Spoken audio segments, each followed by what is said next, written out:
I've worked out how Mark Carmona should do this every week. Even I think Stephen Quinn's beat him to Mark Kerr as well this week. well, he did. He almost beat us to it tonight, but there you go. He didn't quite manage. I'm wearing a blue fleece today because normally I'm wearing black jumper, but I was working this week, so my black jumpers has all been used. So I was away. I'm only in the door about 2 hours ago. Yep. So I've been running around, getting stuff in the wash and stuff. I'm just checking to make sure my washing machine's finished in case it starts going into spin cycle. In case it starts rumbling around in the background. You got to see some lovely places, I do believe, in Scotland. Yeah. Oh yeah, so I always do. Scotland's beautiful. So we were in Edinburgh for a wee while, and up to Pitlochry and up to Nairn. Where was I last night? Ballachulish, down in Glencoe. Really nice, really nice. Taking to. Oh, it's great to have people back again. Getting to meet all these people, especially people from the US. It's been great having locals, people from UK and whatnot. But we need the Americans coming to see us. Did I tell you I applied for my thing to travel? I mean, Eric Van Eyden was going to put me up in Belgium, I believe, but no, he wasn't. I've just made that up, Eric. Just don't get worried. And you have to apply to go. So I applied with my passport, my driving license, and my birth certificate, and I'm still waiting back. And even when they give you the go-ahead, you then have to wait another 2 weeks. And it might be 2 weeks, so that's 4 weeks. So then it's going to be nearly Christmas anyway. And then if you're traveling after the 1st of December, none of it works anyway. So I can't make head nor tail of this system, believe it or not. And I'm normally pretty good at all this bureaucratic nonsense, because let's face it, if the Nazis took over, I'd be top of the list. Oh, you definitely be there. Do you ever think maybe it's just you? They don't want out, Justin. Have you thought about this? It could be them, but I don't use my real name on my passport anyway, so it doesn't make any difference. I used to have a passport and a driver's license that were different because they had taken it upon themselves to change my names around. So is mine. Mine is different. Yeah. Both of them's different. And my national insurance is different again. I know. Anyway, everybody's saying hello. I've put you all up on the screen. Everybody's saying hello. Yeah. Andrew McAllister's hoping for this bus trip soon. Listen, we're supposed to go down and see one of our viewers and have a free meal in him, and we can't even get down to do that because we don't have enough time before Christmas. We just don't have enough time, and we can't do everything. We're not going to be able to do everything that we're supposed to do ourselves. And plus, you discovered it when you got the Holyrood, didn't you? You discovered it when you got the Holyrood, didn't you? Yeah, but we won't go there. Here, our guest is waiting in the wings. I'm giving them the countdown. Good evening, sir. Hey, folks. Hi, Harry. You all right, man? Very good yourselves. Dead on. Not too bad. We're not too bad. We're live, and we're going to do the news, and then we're going to come back to you in about 10 or 15 minutes time. Okay, so sure. You stay there in the wings for us. All right. Perfect. Now, there we go. There's our guest. We're good to go. We'll be talking to Galway. Can I say Galway hookers? I'm allowed to say Galway hookers? Or no. If we say Galway hookers, we'll probably get Zuckerberg because they don't realize that a Galway hooker is a boat because they didn't know the dike was the Black Pig's dike either. But anyway. Here we go. We're getting done again. Keep your clothes on. I thought this week you had done Zuckerberg. They were all down for hours. Listen, I would love to claim that I had taken down Facebook, but unfortunately we needed to do the show, so yes. I wouldn't do that. Good point. There we go. Shall I hit the music then, shall I? Go on ahead. All right.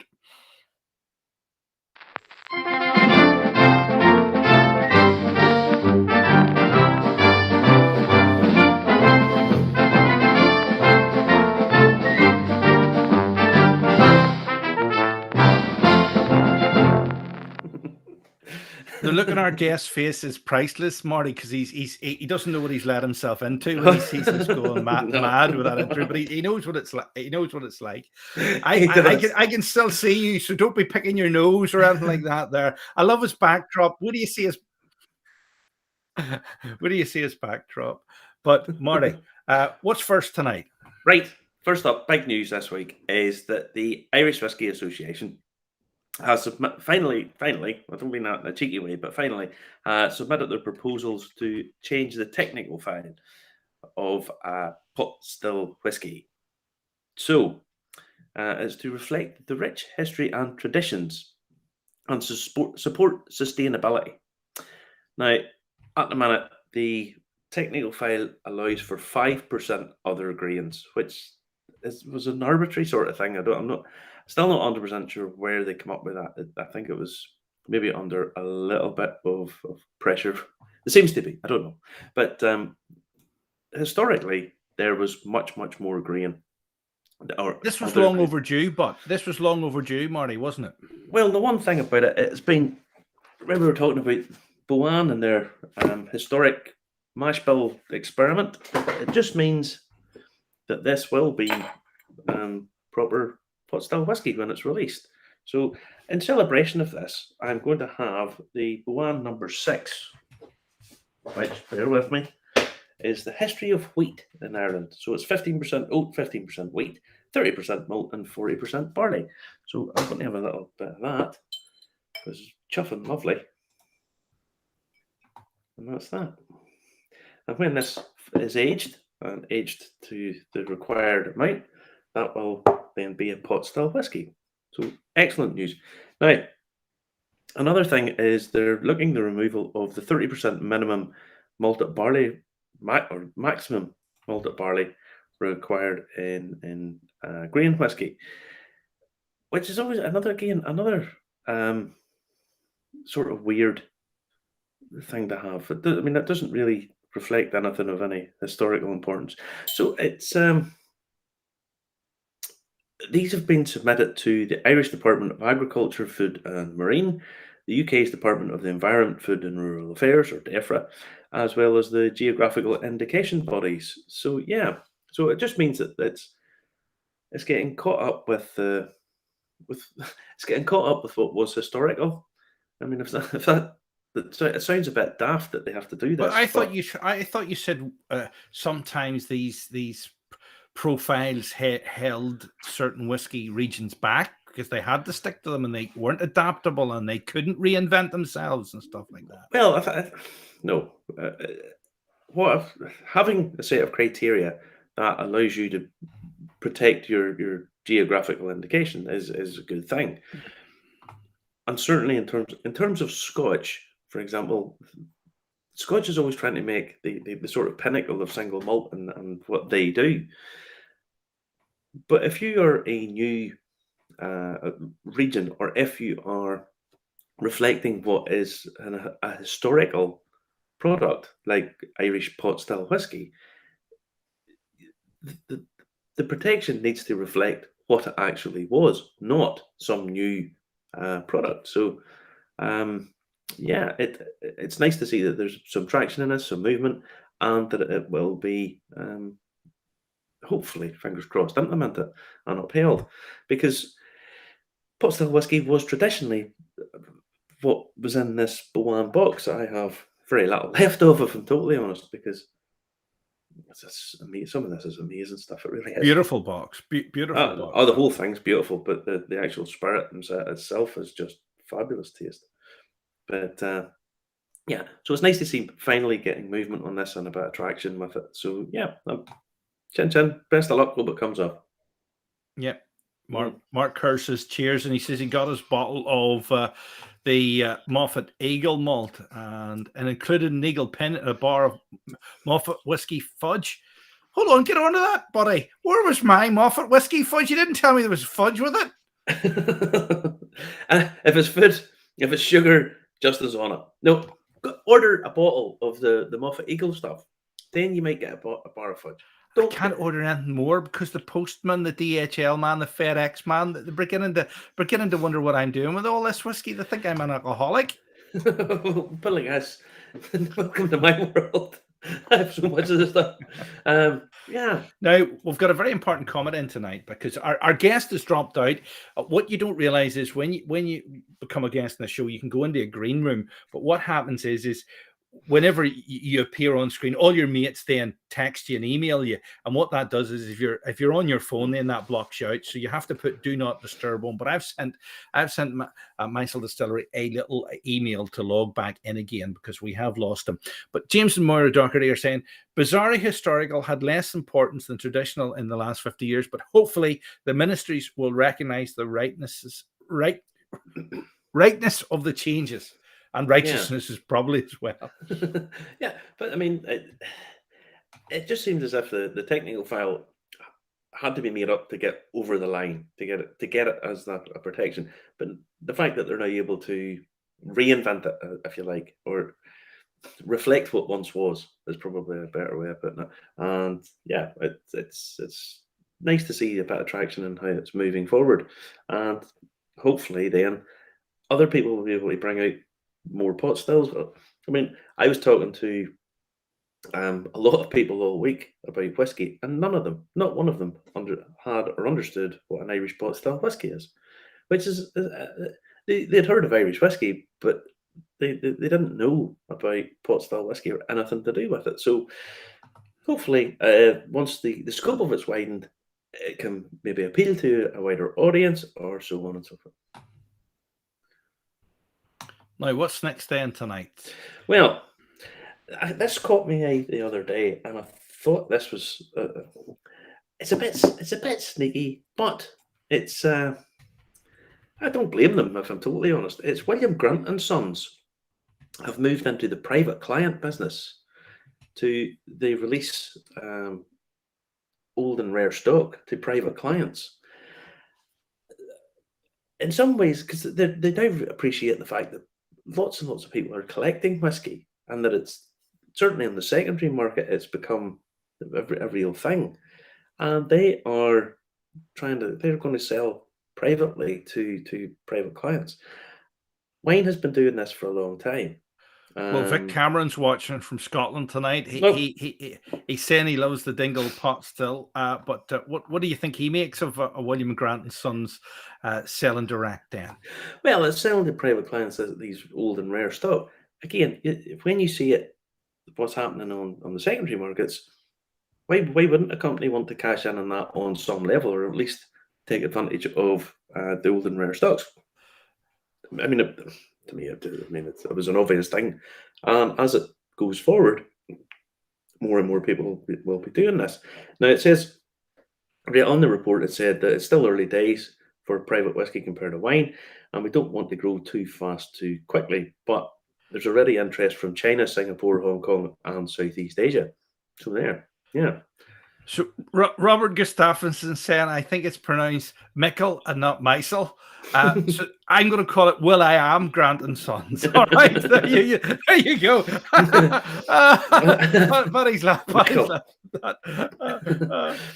Just by the way, I was up Vic Cameron's neck of the woods there the other day, staying up in Nairn, up in the Newton Hotel, because I know Vic's not that far away from there. It's a beautiful part of the world. It's an absolutely wonderful part of the world. Didn't Nairn send us stuff, but then they couldn't come on or something like that, or something happened? Or totally different place. Totally different place. That's a different place. Just sounds the same. All right. No, it just sounds the same. The Gulbenkian single pot still. I have a bottle of it, and it's good. It's not. It wouldn't be my favorite pot still, but it is. It's pretty good now. It's pretty good. But there's once they open the scope of it up, I mean, the tastes and some of the stuff that's in this box as New Make Spirit at 60% is just unbelievable, and I can only imagine what some of this is going to taste like. So the more the merrier, and hopefully. Vic says you're only 12 miles from him. You're only 12 miles from him. You're only 12 miles. Yeah. Aye. Unfortunately, I was working, so I couldn't have got dropped in my line and got over for a swift half. But no, but I was up that neck of the woods. So yeah, it's interesting that a big player like Grant's is starting to move over. Now, this is a story, and this is going to be a problem more and more. This is Tomatin, which is obviously a Scottish single malt up near Inverness. Now they lost a legal challenge to another company called the Tomatin Trading Company.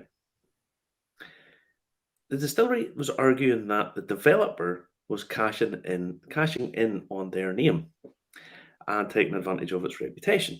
Now, for anyone who's not familiar with trademarks, you can trademark pretty much anything in a certain area.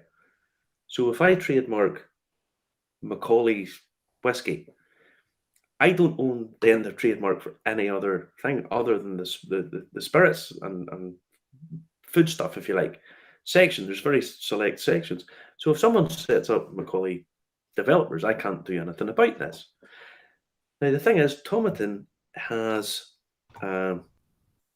this name because it's a geographical area. Now you can imagine this other company has set this up. Tomatin saying, "Oh, well, we've been trading for a while," but they don't own the trademark, and it's very hard to trademark a geographical location. So you can imagine other places, and whiskey does this quite a lot. It names itself after where it's from, and other people coming in and taking that name. Why wouldn't they? Well, yeah, it's one of those things. To be honest, I'd never heard of Tomatin before, and just this story has brought it to my attention. Never heard of that one before. How old's that? Tomatin itself, is it? It's been around a long time, has it? Oh yeah, Tomatin's been about a while. That's very easy to get. 1897, Oloroso sherry casks, yeah. No, yeah. That's been around for a long time, and it's quite accessible. You probably get it in some of the supermarkets every so often. I'm not sure whether. What kind of money's in a bottle like that? Because I'll look out for that one. Well, that 18-year-old's probably, I would imagine, is coming in 100 odd quid plus. But the ordinary one, let's say the ordinary one, the single malt, and around the 40-45 pound a bottle mark, so it's not that expensive. But no, I can understand why they would challenge this, but there's not really a big deal that they can do about a company naming themselves after a geographical area, because that's what the whiskey distilleries do, and the whiskey bottles do. So, yeah. That's what the judge said, Justin. yeah. Is that what the judge said? I doubt it. I doubt it. We better not talk about judges because they tend to be litigious. Well, yeah, because it doesn't cost them anything to do it. No, I know that. Look, where are we next? Oh, this is the development. That was the development. That's what the Tomatin Trading Company wanted to build: a hotel, a cafe, some flats and stuff. Bring it up full screen. But sure, you could just pretend that it was your own development, and then you would look bigger than you are anyway, so it wouldn't make any difference. Aye. Well, put it like this: it's a trading company. The name of it's a bit strange. I can understand why the challenge was mounted, but I'm sort of glad that they lost. If I'm totally honest. Because why would somebody be able to trademark a location on all fronts? You know, but does the village then have to change its name? You know, I don't know. No, it's happened before. Now, gosh, Chris, am I allowed to eat some Chris now? Lovely. I saw this the other day, and I thought, happy days, whiskey crisps. This is finally, scientists have pulled through for us. You know, the advert I saw was this packet with all crisps in it, and I thought, whiskey crisps, excellent. Tullamore Dew, crisps, lovely stuff. Two of my favourite things in the world. One of my big weaknesses is crisps. Right, I know Justin's is fudge and sweet stuff. Mine's is savoury and crisps. I could eat them, as my auntie Frances would say, I could eat them to a band playing. Right. But it turns out it's only the whiskey in it. It's 6 bottles of whiskey in a crisp packet. And one does have to have 6 50ml miniatures. Now, one does have to beg the question, why? Because why raise my hopes so much only to have them dashed by the fact that there's no crisps involved? It's a bit pointless. I don't really understand. Oh, let's get 6 miniatures, stuff them in a crisp packet, and set them out. I don't know. I was sort of baffled. I'm still at a loss as to what the point of that would be. It is a bit baffling. What would parents do if they bought themselves? They look like cheese and onion crisps. Are the other ones ready salted? What if you bought them for the kids? The kids were sloshed. Yeah, That's a good point. Don't be sending them. Don't be sending the kids in their packed lunch to school. So I'll say. No, teachers will be well pleased. Mark Hare's come up with a recipe idea. All right, I wasn't watching that. What did they say? Bushmills Chris in a Belfast bap with butter. Okay, right. Each their own. Each their own. Yeah. I'm going to pour myself a wee Bushmills because tomorrow. Yes, because Robert Gustafson is saying, "Is your whiskey glass empty, Marty?" I have to stay sober because if I don't stay sober, things go wrong like this here. You know. Because tomorrow in the Sunday Life, I review this. This is the Bushmills 1995 Marsala cask, and wow, this is lovely. Oh man, it's just awesome. So that is.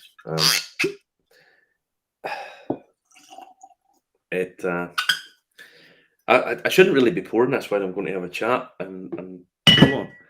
But I mean, look at the colour of that. Look at the colour of that. Yes, beautiful. It was pretty good. Pretty good. It's just beautiful. So I review that tomorrow in tomorrow's Sunday Life. I reviewed this during the week. Setting this up, concept number 1, Macallan. I bought this for like £80, and now it's going at auction for just ridiculous money. It's like £500. Wow! On the auctions. It's not a £500 whiskey, I assure you, or anything next door near it. But it's Macallan. That's kind of what they do, you know. There's Robert Gustafson saying, by the way, any chance to set up a pint 8th to 10th of March 2022, pint and whiskey gathering, but asking for a friend? That's not whiskey week, is it?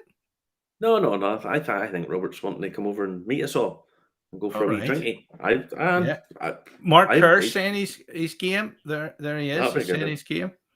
So that'll be nice just in the run up to St. Patrick's Day. That's if we aren't in lockdown number 4.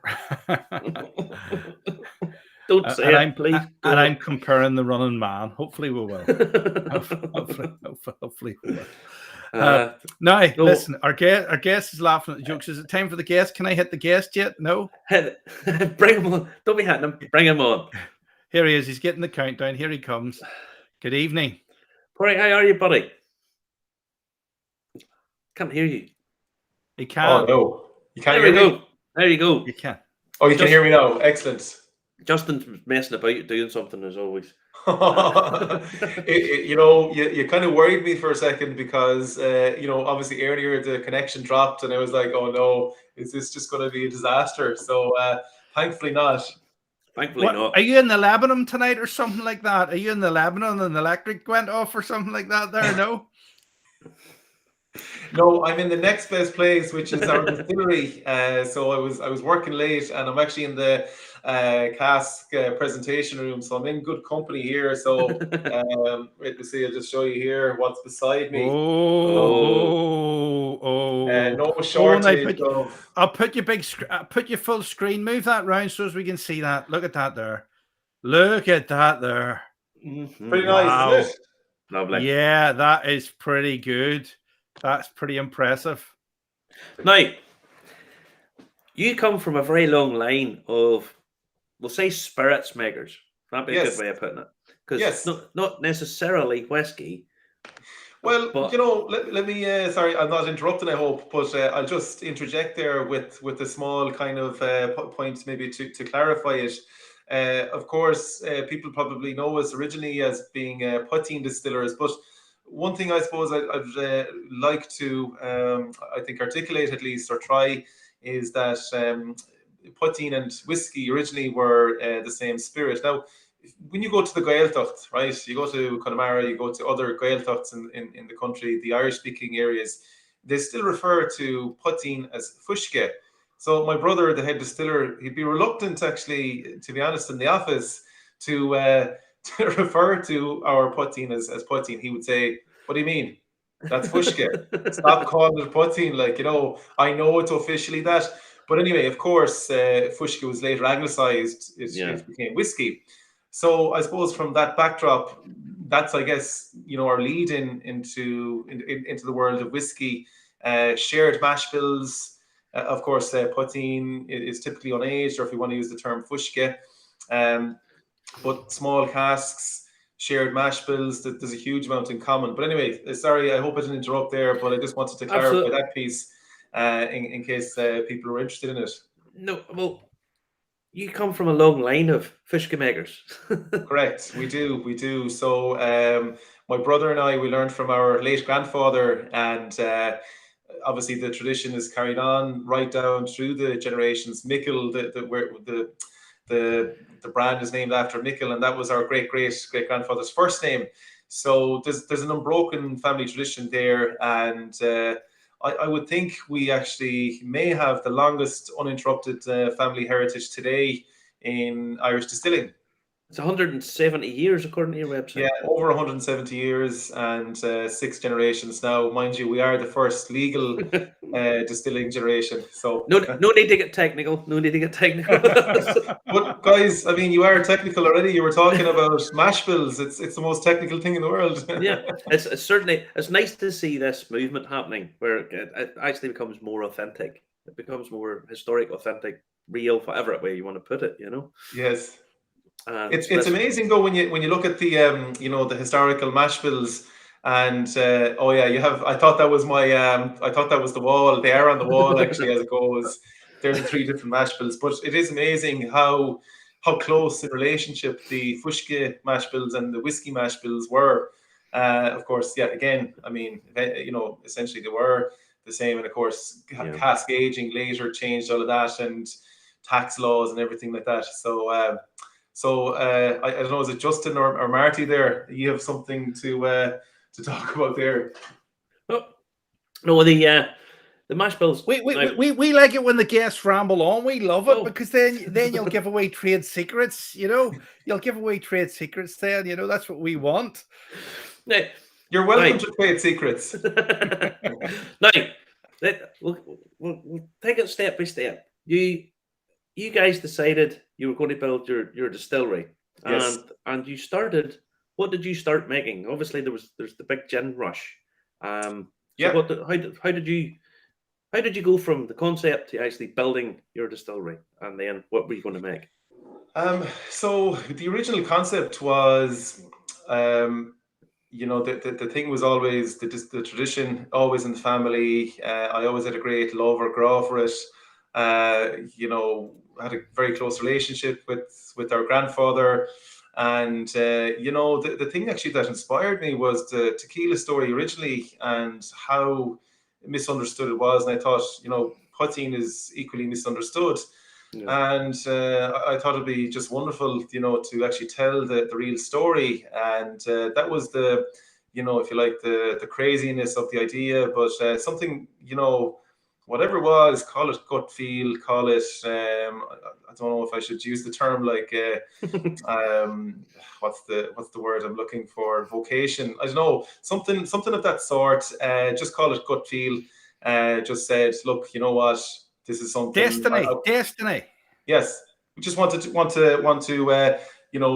bring this story to life. And I thought, there's so many misunderstandings around poteen. Let's tell the world what the real story is.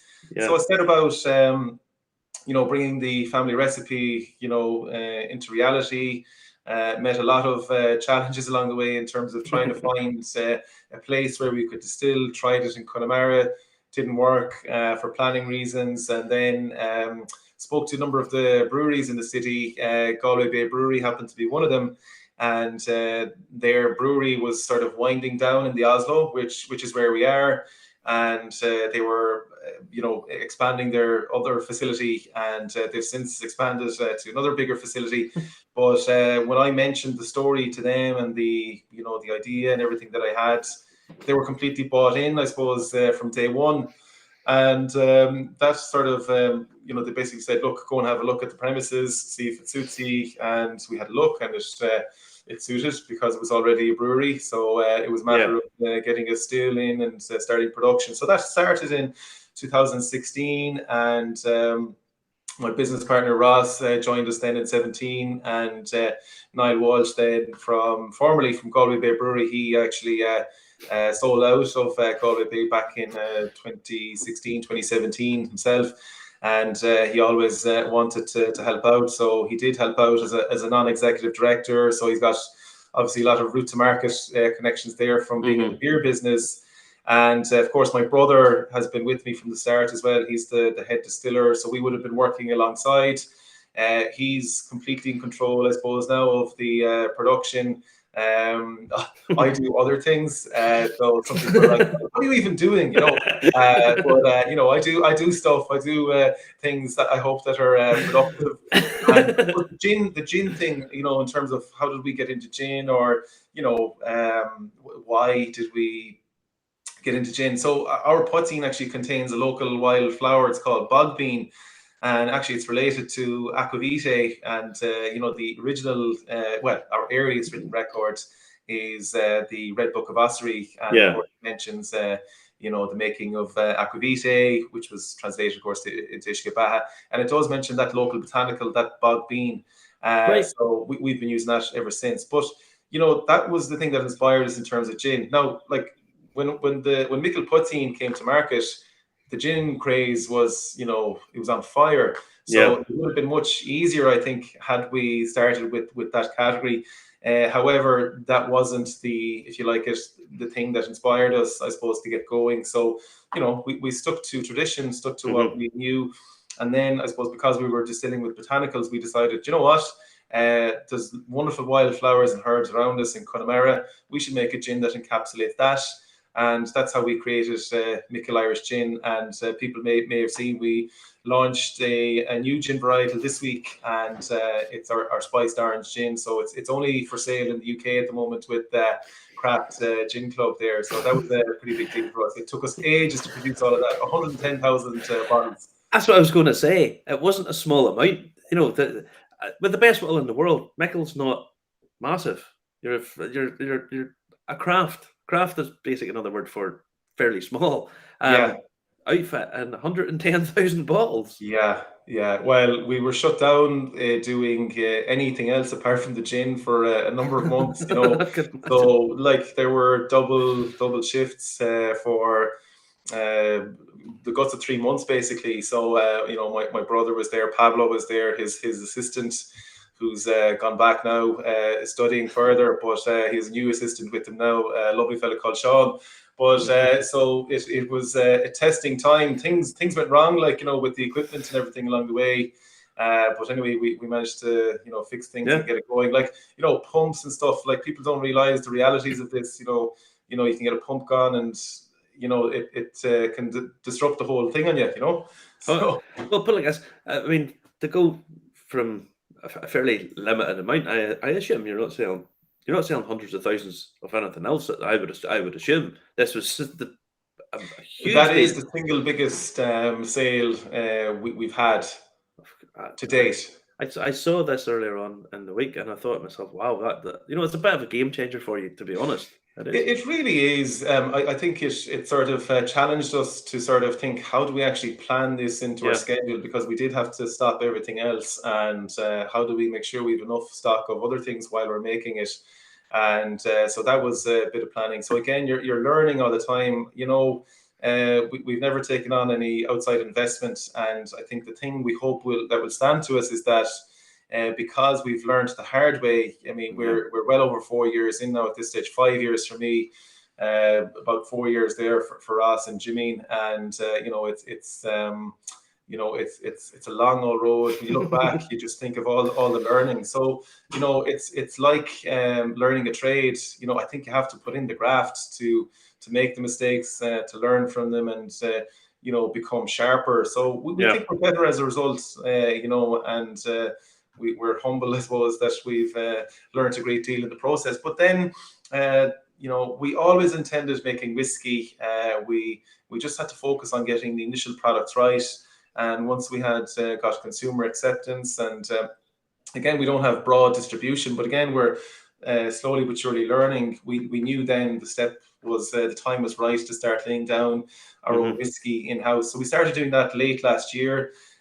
We were the first whiskey distillery in Galway in over 100 years, and we wanted to lay down our own whiskey, so at least start it before we ever released an independent bottling. So there are 2 independent bottlings coming later this month, and transparency actually is a key thing for us with those 2 particular products.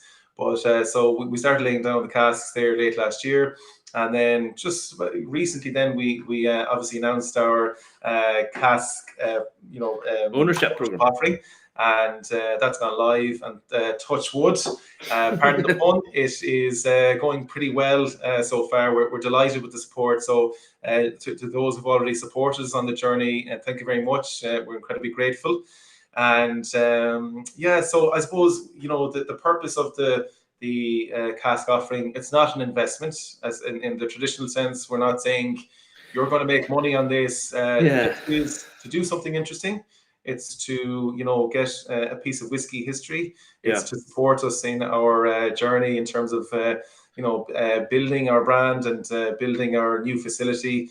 Those who've already picked up the prospectus will see our plans for a bigger and newer facility in South Connemara, which is where the MICIL originates, and we're really excited about that. It's a huge leap for us, a huge leap of faith, and of course we're working alongside Údarás na Gaeltacht on that. They are the state development body for the region, and they're fully behind the projects. They've come in, and we've been talking with them and discussing things with them over the years, and they've been to be honest, and I hate to sort of sound anyway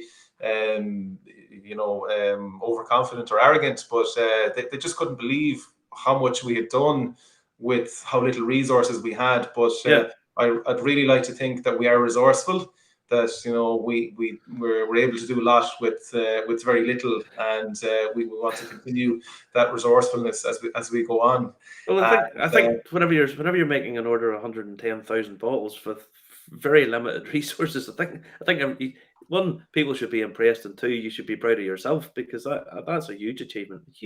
Thank you very much. And to be honest, we did celebrate a little. We had a number of gin and tonics there, during the week. And it's not for God's sake, we don't really celebrate these little moments enough. So we decided, look, okay, just let's have a few of these. We're crazy busy at the moment. We're so sleep deprived, it's not even funny, but it's all good. We're really enjoying it. There's a lot of positive things happening. But so another little new product development for us is our poteen-based Irish cream liqueur, which is also coming later this month, and it's the world's first using poteen, and it is a geographically indicated product, no more than Irish whiskey and Irish poteen. So we'll have all 3 in the portfolio. So we're for Christmas. Yes, exactly, for Christmas. Yeah, and I know everyone here has a fantastic palate, but I can't emphasize enough how amazing actually the liquid is. It's phenomenal. So can't wait to get it out there. And then the independent bottlings, we have a 5-part peated blend coming to market as well. So it's Great Northern Distillery Spirit. Again, like I said, transparency is really important to us. And it's finished in 3 different types of casks, and we've bought all the casks ourselves, so we've taken full control over the finishing. So that one in particular was aged for over 8 months. The intention actually was to age it, or finish it rather, in 6 months, but it wasn't quite there. And we said, look, number one thing for us here is to release an exceptional product. Yeah, we gave it the other 2 months. We've delayed getting it out there, but we thought we want to make a very good impression, because we feel we've done that with the previous product. So it's really important to us that we've been asked a question about the peatiness there. Yes. Pádraic. It says, what's the level of peatiness of Irish SM and SPS before barreling, and what's the planned peatiness during bottling? More Connemara whiskey level or Ardbeg level? So so in the 5-part blend, is it? What's he asking there, Marty, exactly? Do you know? I think he's maybe asking for your single malt on your. Okay, the things that we're distilling here in house, is it? I think that's maybe what he means. So with the cereals that we're using here in house in our mash bills, we're using Connemara turf. So we're still cutting our own turf, still trying it, still bringing it home ourselves. So we feel it brings an element of terroir from the region into it, and. So how peaty? Do you know what? We actually aren't. How to put it in terms of levels? It varies slightly from batch to batch, but it would be pretty. So the single malt is the most peated spirit out of the three mash bills, because of course the only peated component is the malt. So then the next most peated one then would be the peated pot still itself. So that's 45% barley, 50% malt, 5% oats. Of course, the reason for the oats then it was the dominant grain around this neck of the woods in Connacht. Most recently, historically. The least peated then is our heritage pot still, and of course the malt component there is smaller. Yeah. So in terms of peat levels, that would be the order in terms of which one is most peated. But one of the things would be the fact that peat has its own terroir. Peat does change. There's peats that are almost like coal, and there's other stuff that's it's a bit more fruity and a bit it's depending on the area that it is. The peat that you actually use is a different level of peatiness, if you like. Completely. So, for instance, and hopefully people may find this interesting. Along the west coast of Ireland, most of the peat bogs would be blanket peats. So they're more acidic than. I'm actually a former geography teacher, so full disclosure there. That's why I'm probably a bit more in. That's why I'm probably too much into it, really. But I've lost some of that knowledge because I've become too accustomed with alcohol production. But, anyway, so in the Midlands, of course, then you have your raised peatlands. So again, you have a different vegetation, and it's a different depth. So in other words, you will get a different smoke coming from those different types of turf. And even the closer you are to the ocean as well, you may expect some more sort of iodine characteristics in the peat. And the other piece is it's funny, in some native Inuit cultures, they have a great deal of terms for snow and different types of snow. Well, 50, in fact, I think is it 50 or 200 they've got for snow, something like that. Yeah. And the I suppose the correlation, I suppose, is that you have more terms in your language based around a certain topic and how important it is in the culture. So interestingly, we have a huge amount of terminology related to turf or to peat. But generally speaking, you would have sort of three sort of types of sod. So it doesn't actually make sense in English when you translate it. But Moon 1 is the white turf. It's not actually white. It's just the top layer. It'll be the most sort of fresh, fibrous part. And then down at the bottom you have Moon Hull, which is literally translated as black turf. And that stuff would be the most, how to put it, the cleanest burning. So what you want is a nice mix of the two sort of big layers, and the top layer gives off the most smoke, but the bottom layer kind of generates the most amount of heat. So I really sound like a bog monster, and I don't want to just in case the listener there thinks I'm evading the question in terms of how peated. It would be pretty profoundly peated, to be quite honest, and it would be to the level of Connemara. It would be verging on some of the single malt. If you take it in isolation, the single malt mash bill, it would be up there with some of the single malt scotches. So the likes of your Lagavulins or Lafroigs, or even Ardbeg. But the thing is, then the cask influence is fairly profound itself as well. So it really does mellow that peat influence. So are you double or triple distilling, by the way? Yes, great question. Everything we're doing in house here at the moment is double distilled, but it's not to say that we won't triple distill in future. It's just that, I mean, obviously that extra distillation cuts the peat by a considerable margin too. So I've got a great brand name for this PD1. Why don't you call it MICIL Ignite, and it'll read MICIL Lignite? What about that for a name? Isn't that a good name? Lignite. It's fantastic. You know, it would really appeal to those that are into whiskey, or it would create a great opportunity for educating people. So I hope you don't mind if I use it, Justin. It's a fantastic idea. Do you like it? No, you can have it, because listen, the BBC rip off my ideas for internet interludes, so you take it and use it. Everybody rips off my ideas, don't you worry. So take it and do what you like with it. Well, at least I'm honest enough to say it. And be also, upfront. The thing I'll say is, if it does become a commercial reality, you've heard it here live. You get a free bottle of that. All right.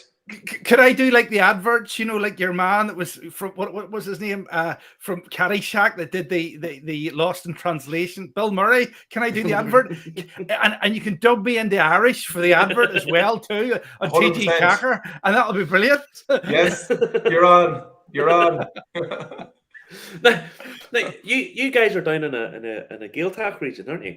Well, we're from the Gaeltacht region, but at the moment, you know, the current distillery is in Salthill, so it's Galway City. It's just on the outskirts, and then you know, it's another 15 kilometers west is where the proposed distillery is going to be, and we're excited to get going on that whole process.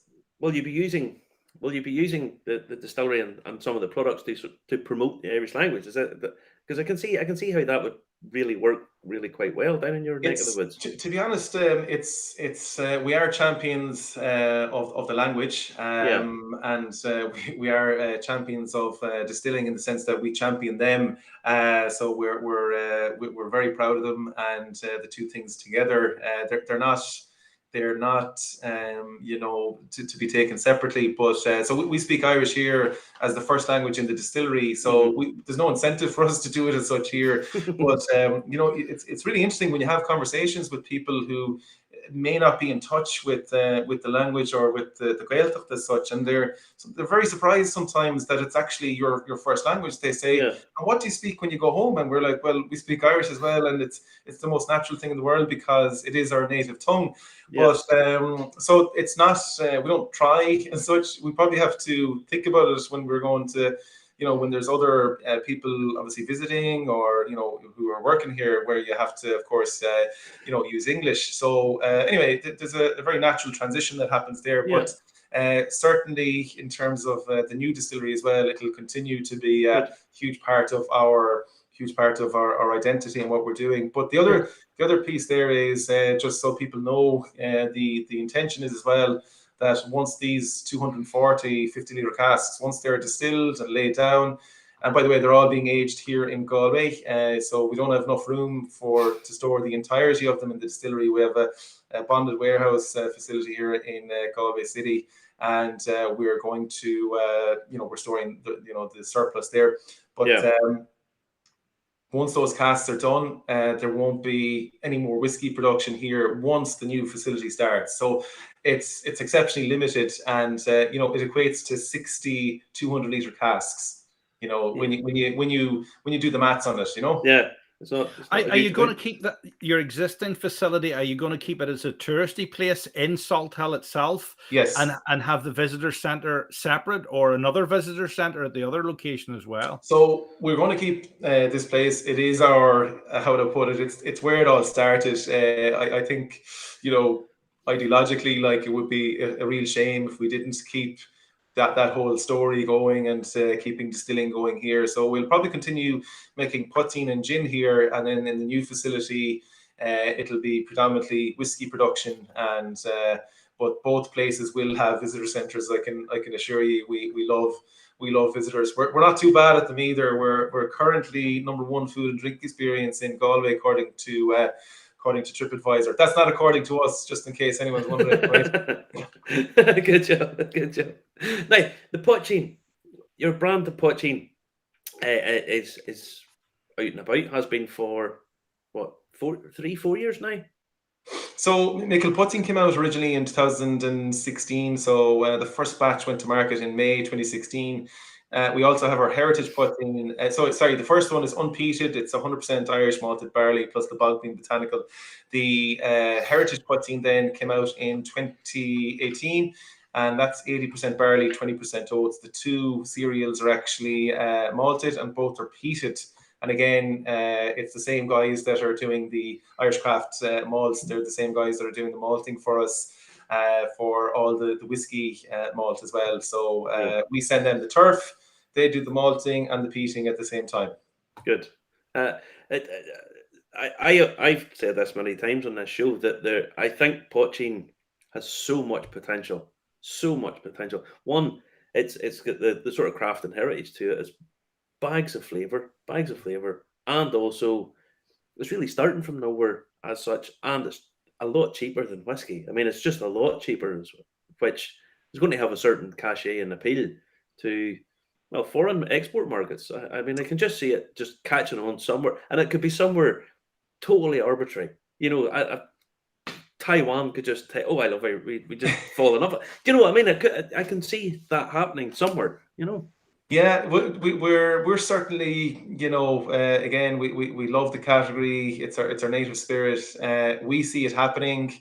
Hopefully, it won't happen tomorrow because our capacity is so limited, and we'd hate not to be able to keep up. But that is kind of our sort of slight weak point there at the moment, our putting capacity. But again, we're devoting a lot of our capacity there to our whiskey production there at the minute. Yeah. But we fully see it, there's no doubt about it that putting will have its day, and it could be a number of years away, but it's certainly on the way. And it has to be said that the likes of Dave Mulligan there from 1661 and Bawn Putting, he runs Ireland's first ever putting bar up there in Dublin, and he deserves a huge shout out for championing the putting category. To be fair to him, he gives a shout out to all the brands all the time, and a huge ambassador for the category, and a couple of other people then that deserve a strong mention in terms of being big champions of the categories. Simon King there from Galway himself. He's an amazing cocktail bartender, and he calls himself a putting pusher. So I've kind of taken his lead on that one as well. And Andy Ferreira there from Cork, he's got cask, big putting advocate there, and not to forget Garrett Lamb from Vintage Cocktail Club in Dublin, huge putting proponent there himself as well. Well, I was in Edinburgh this week, and I was down up in the Old Town and down the Royal Mile, and I thought we have a wee podcast coming out about me talking about the various. Now, this is the heartland of the capital of Scotland, Scotch whisky through and through, and yet I was walking down them and went into one of the whisky shops, and I saw a bottle of poaching, and I thought to myself, it's starting to get a little bit of traction when it appears on a shelf in a whiskey shop in Edinburgh on the Royal Mile. That's kind of telling. It's very telling. It's telling, and there's almost a little sense of pride about it. I thought to myself, there is. It's starting to leak in. Pardon the pun. It's starting to get into that little cracks, and there was not that many bottles of Irish whiskey there. There was some. But there was just a bottle of poaching, and I thought this is a start. It could just be. It is, and maybe a nice analogy, maybe not. People might say, "Oh my God, what kind of analogy is that?" But it might be like the fermentation process. When the yeast is first inoculated and it starts eating the sugar, it just takes it a while to multiply, but it gets to a certain point and it exponentially grows. Then it's the sort of the cumulative effect of it, that the compounding is what I'm looking for, and it just I think that is normally the way, isn't it, with categories? I mean, people just move about. I mean, there was the whole white spirit craze of vodkas, and they were used for cocktails and people vodka and coke, and then it slowly started heading towards that they wanted flavored spirit because they could do more with it and there was more potential, and then it's heading over to the brown spirit. But I can see where Irish poaching, just honestly, you could just see it igniting in Eastern Europe or South America or somewhere, just catching on, and then just really just taken off. I was reading the other day that tequila has had this terrible reputation for years because with the best will in the world, everybody was, get it down and lick salt and drink the tequila and make sure you get the taste of it out of your mouth as quickly as possible. I love it. But some of the aged tequilas and the barrel aged tequilas and stuff are really good quality spirit, and they've got loads of flavour, and it's starting to gain a better reputation. So I mean, poaching, there's absolutely no reason in the world why that couldn't just explode. Absolutely not. And there, again, like I said it kind of earlier, that was the initial inspiration, if you like, the rise in knowledge around tequila and the understanding that people got, hey, this isn't a core spirit if you get the right product. Yeah. And so I thought that was the perfect analogy. And I think the other thing is, when we're producing high quality product and it has an authentic story behind it, I think it has every chance then of succeeding in the market. And I wholeheartedly agree. I think it's only a matter of time before it gets picked up and ran with by the best will in the world. It maybe needs one of the big guys to put a bit more effort to it, and then everybody gets rushed on, and everybody benefits. The whole Irish whiskey category has benefited massively from some of the big guys. Well, and there's no reason. They're very welcome to help us do it, provided they want to take control. If I may, I'd like to raise just a little toast to people on this evening and to yourselves. Just we'll say, Slánta, I have a glass here, which I just literally took out of one of our casks. It's single pot still, it's peated single pot still, and it came out of an Oloroso cask. So, Slánta Chárda. Slánta, guys. Slánta.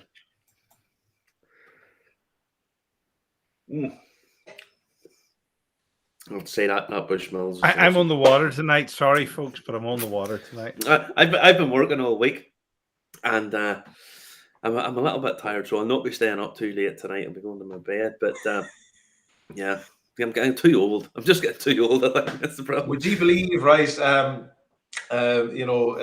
Speaking of tomorrow, we're actually we've left it quite late, but we've bagged up all the turf. So it was bagged, when the weather was good, and just the way things fell, everything just got crazy busy. But tomorrow we're actually bringing the turf home. So the turf is perfect in the bags.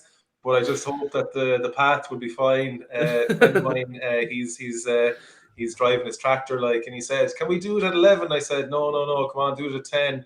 And he said, "Go away." So anyway, he's coming tomorrow at 10. I can see it almost like a procession, everybody walking with banners and stuff. Yay, the Pete's coming in, cutting it out. Yeah, we might take a couple of snaps of it tomorrow. Yeah, do that. Send us some over. We'll put them on Facebook if it's working. Depending if it's working.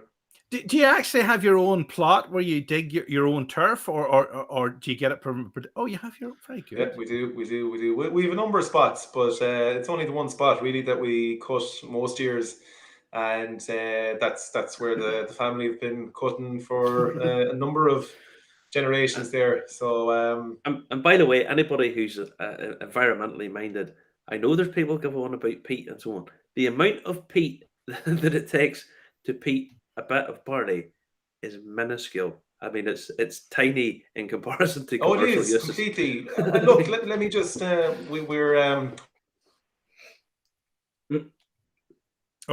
internet has let him down. Has the internet let him down? Nope. No, it's caught up back again. You're back in the room. You're back in the room. Can you hear us? So I'm just on the sustainability piece there, and again, I think if we relied on the wisdom that the previous generations had, the way they cut turf is so they take away the width of the bank they were cutting and the vegetation. So the top layer, they would strip that away, but they'd put it back in the previous year's cutting. So in other words, the bog was reinstated. The vegetation began regrowing. The bog started sequestering carbon again.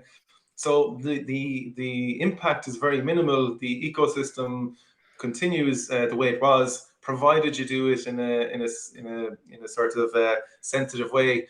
Now, of course, the insensitive way was the industrial way, and I'm not going to,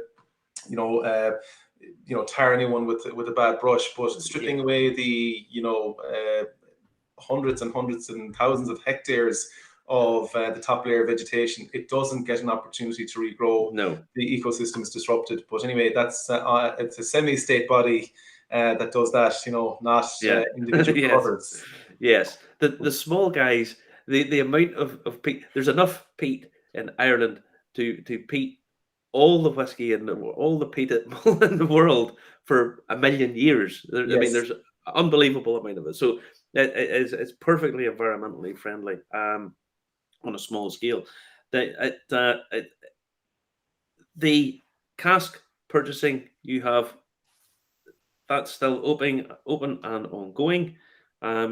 Only 240 casks, you say, and they're 50-litre casks. 240 50-litre casks. And people might be wondering, 50-litre casks, I've not heard of any cask offerings in 50 litres. So we're borrowing from two traditions here, and we're sort of using them as our backdrop and as our information in terms of, so the Connemara distillers, okay, if you look at the historical photographs, if you want to, rely on a different source apart from our, family knowledge, you will see smaller casks being used by the Connemara fushka makers, okay, and other fushka makers in other parts of the country. And of course, the practical thing around that was that the smaller casks were easy to move from place to place, easy to hide. Exactly. And really for fushka, the early fushka, it wasn't for aging per se, it was for the movement and the storage of the spirit for a short period of time. Now you go to the whiskey distillery, the Parliament whiskey, as we'd like to call it, and you go to, look at the history of Galway. We had 22 operating distilleries historically in the city. And so the city is actually a series of islands, and many of those islands actually had operating distilleries on them. So there was enough water, and that's thanks to all the rain we get. So there are benefits to all that rain we get this neck of the woods. You don't get half what we get. But so we'll take one example, and it was Burke's Quarter Barrel Distillery. So next time you're down in Galway, find yourself, get to the Spanish Arch, find Jury's Inn Hotel, and that's the site actually of the old Burke's Quarter Barrel Distillery. So you might be wondering, Quarter Barrel Distillery, why did it get called that? Because they were selling quarter barrels, and they weren't the only ones, but they got that nickname, and it's fascinating. Is there still a great Indian restaurant there beside the Spanish Arch, is there? There certainly is, and it's there's two actually really close to each other. So you have Kumar's and you have Eastern Tandoori, and there's an Asian place then as well. It is called Lime. So there's a lot of Indian restaurants around there actually as it goes. Justin and food go together. I know where the hood. I know where the. You want to actually down in ages. But the first Jury's Hotel was actually here in Belfast. Did you know that? Jury's was actually first in Belfast. Was it? Yes, it was. And then all through the Troubles, there wasn't a Jury's, and then Jury's come back again. But not that it's Jury's own it. Well, is it Jury's own it, or is it a conglomerate own it? And I don't know, but definitely the first Jury's was in Belfast. I'm pretty sure on that. Interesting. I remember seeing it in some of the historical photographs. Now that you mention it, actually, the Jury's in Belfast. But so did it sort of survive? Is it the Troubles? Is what you're saying? No, it didn't. Obviously, there was Jury's in Cork and Dublin and Limerick and Galway and all. And well, it was only in recent years they actually expanded to have them outside of Dublin again, didn't it? They sort of came back out again. But yes, I've stayed in that Jury's. Very, very fine establishment it is too as well.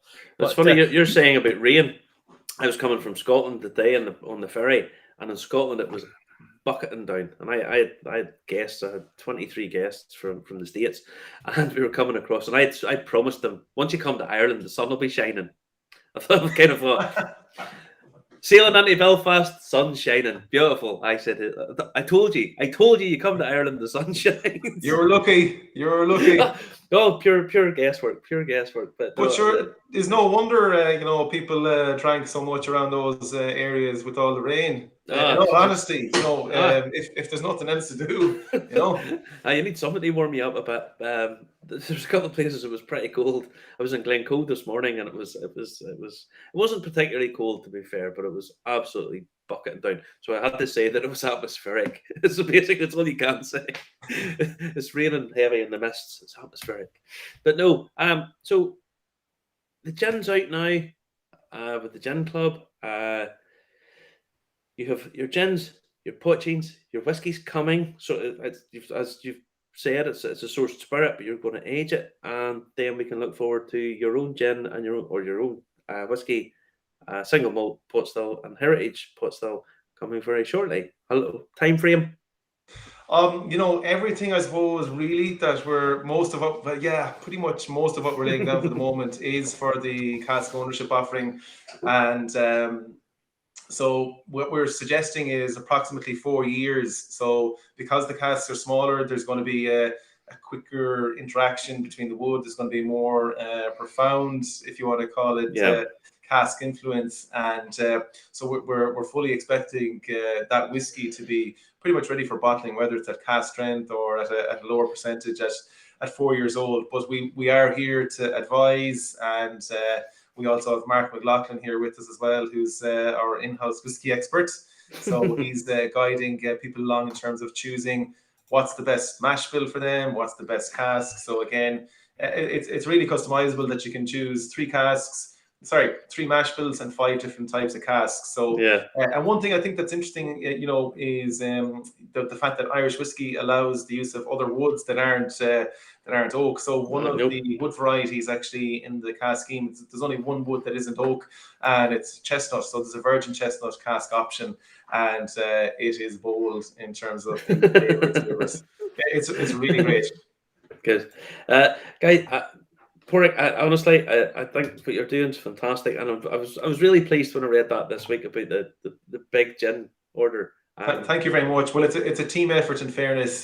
So between my business partner Ross and Jimmy, my brother, and Mark, and more recently then Sean and Niall there in the background as well. It's a lovely little team, and we're expecting to grow the team as well very shortly. So we're hiring a few key roles for a few key roles. So hopefully it'll help us actually get a bit of sleep. Myself and Ross, we're not really getting much sleep these days, But to be honest, the fact that you're moving so far forward at a fairly rapid pace, and championing what you do, championing where you're from, what you do, and the culture and history of it, more power to you, because I think it's a credit to all of you down there, and I wish you all the success that you can have, mate. That's the truth, honestly. Likewise, thank you very much. And guys, you'd be very welcome to pop down to us at some stage. I don't know if you have any plans for visiting this neck of the woods, but open doors anyway for whenever you want to visit, lads. We'll definitely have down a run next year. We have plans to go everywhere, but unfortunately, it's getting under these circumstances and trying to fit everything else in as well. But certainly, we'd love to. I love Galway. I've been there a few times on tours many years ago, and I even did a tour to Galway once. And I got the phone call at this time of night, and they asked me to go to Galway, and I says no problem, we'll go. I went the next day to Galway, but they wanted to go round Ireland the long way around, that way around. Oh, stop. I didn't get there until 11 o'clock at night. Oh my God. And I left at 7:30 in the morning. That's how long it took. But they didn't, they didn't realize, you went to Dublin, then out to Galway. You were there in time for tea time then. But it took to 11 o'clock at night. They didn't believe, it looks on a map, it looks this size on a map. They think, we'll be there in 2 minutes. No, I don't think so. Well, interestingly, we had a kind of similar experience years ago in our naivety. A friend of mine and myself, we went to, we did a J1 in the States, and we went to Florida. We went down close to Miami, as we thought, and there was a relative of his who had a house. So everything was planned out. Everything looked wonderful. Just speaking about the map thing, and we were looking at the map and we thought we're so close to South Beach. And then when we got there, sure, South Beach was like 2-3 hours away. So anyway, we had to find new jobs and a new place to stay. It all worked out, but the moral of the story is just because you're qualified in geography doesn't mean you don't need to do your due diligence. Yeah, your students must have been impressed when you told them that. Well, I wouldn't be telling them now about some of the stuff that went on in Miami. Let me tell you that. Oh yeah. Yeah. I can't imagine. I can spring break in Miami. Yeah. Okay. Pádraic, it's been a pleasure, buddy, and we'll catch up with you again soon. Okay, gentlemen. Justin, Martin, thanks a million. Take care, buddy. All right. Everybody's saying it's a great story, a great show. Yeah, Peter Stewart, thank you very much tonight. Are we going to call it a night tonight, Marty? Are we going to say bye-bye completely? Yes, we're knackered. I am knackered. Night. That's Jury's in Belfast. It was called the Imperial first, and then